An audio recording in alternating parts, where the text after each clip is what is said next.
Hi, I'm Terry Tucker, author of Sustainable Excellence 10 Principles to Leading Your Uncommon and Extraordinary Life. Welcome to another edition of Sustainable Excellence Extras.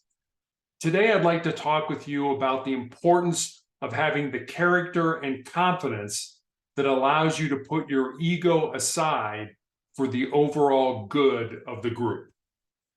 In the early days of the American Civil War, General Robert E. Lee, Supreme Commander of the Confederate Army, was severely criticized by a General Whiting.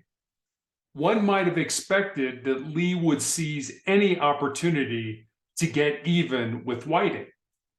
The opportunity presented itself when Jefferson Davis, President of the Confederacy, called Lee in for consultation.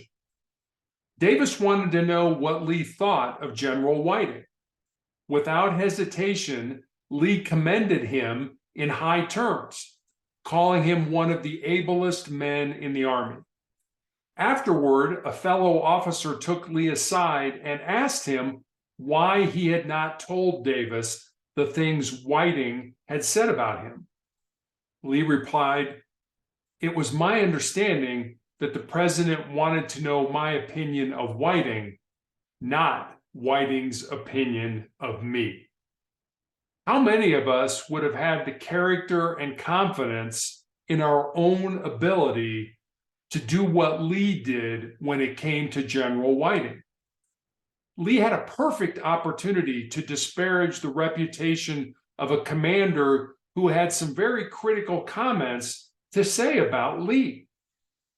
But Lee was able to see the bigger picture and put his ego aside for the greater good of the Army.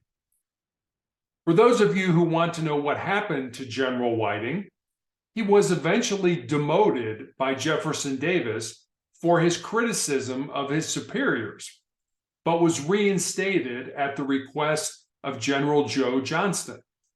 Whiting was wounded in the right hip and thigh and captured by the Union Army in North Carolina at the Second Battle of Fort Fisher. He died of dysentery on March 10, 1865, while being held prisoner at a Union military hospital in New York City. Please be sure to check out motivationalcheck.com every day to get your daily dose of inspiration and motivation. Thanks for watching, and I'll see you next time.